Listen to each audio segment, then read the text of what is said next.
আজ দেখে নেব একটা টিফিনের রেসিপি, যেটা বাড়ির ছোটদের জন্য খুব লোভনীয় হবে এবং চটজলদি বানিয়ে ফেলাও সহজ হবে। এই রেসিপিটা করে যদি বাচ্চাদের স্কুলের টিফিনে পাঠাতে পারেন, আমি নিশ্চিত হয়ে বলছি বাচ্চারা ফেরত আনবে না। প্রথমে একটা কড়াইতে তেল গরম করে সেই গরম তেলে একটা ডিম ছেড়ে দিন।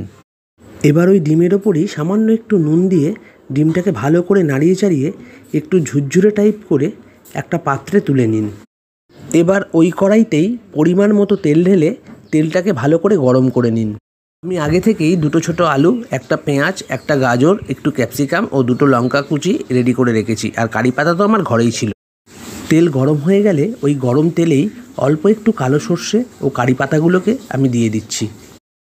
এবার কেটে রাখা ভেজিটেবলসগুলোকে একে একে দিয়ে আমি ভালো করে ভেজে নেব। প্রথমে আলু ও পেঁয়াজগুলোকে দিয়ে ভালো করে নেড়েচেড়ে আমি ভাজতে থাকব। একটু বলে রাখি, আলু পোস্ত করার সময় আলু ঠিক যেভাবে কাটেন ঠিক সেভাবেই কেটে নেবেন।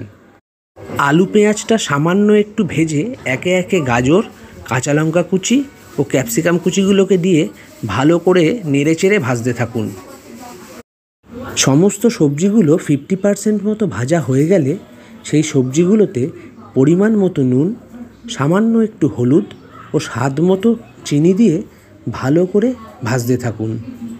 সমস্ত সবজিগুলো ঠিকঠাক ভাজা হয়ে গেলে সবজিগুলোতে 1.5 কাপ মতো সুজি দিয়ে ভালো করে নেড়েচেড়ে সুজিটাও ভাজতে থাকুন। সবজির সাথে সুজিটাকে ভাজার সময় তাতে অল্প অল্প করে জল দিয়ে ক্রমাগত নাড়তে থাকুন। মাথায় রাখবেন, একসাথে বেশি জল কিন্তু মোটেও দেবেন না। অল্প অল্প জল দিয়ে সমানে নাড়তে থাকলে দেখবেন সমস্ত সুজিগুলো সবজিগুলোর গায়ে সুন্দর করে লেগে যাবে। মাঝখানে বলে নিই, আমার এই ভিডিওটা যদি আপনাদের ভালো লাগে তাহলে অতি অবশ্যই আমার চ্যানেলটাকে সাবস্ক্রাইব করবেন এবং বেল নোটিফিকেশানটা অন করে নেবেন। সবজি এবং সুজি একে অপরকে আষ্টে পিষ্টে জড়িয়ে নিলে গ্যাসের ফ্লেম লো করে 2 মিনিট অপেক্ষা করুন। মাথায় রাখবেন, 2 মিনিটের বেশি ভুল করেও ঢাকনা দিয়ে রাখবেন না, তাহলে কড়াই লেগে যেতে পারে। ঢাকনা খুলে আবারও মিনিট 2 নাড়তে থাকুন যাতে কড়াই লেগে না যায়। এইভাবেই টিফিনের জন্য কম সময়ে সুন্দর একটা রেসিপি তৈরি করে ফেলুন। দেখবেন এই রেসিপিটা তৈরি করলে বাচ্চারাও পছন্দ করবে।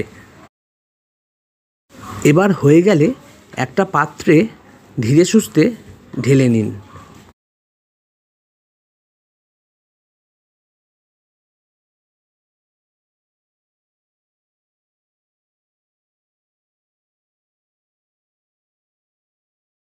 সব শেষে ভেজে রাখা ঝুড়ো ঝুড়ো করে ডিমটা সুন্দর করে এর ওপরে ছড়িয়ে দিন।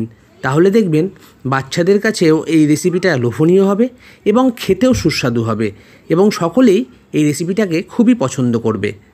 এই তো সুন্দর একটা টিফিনের রেসিপি তৈরি হয়ে গেল।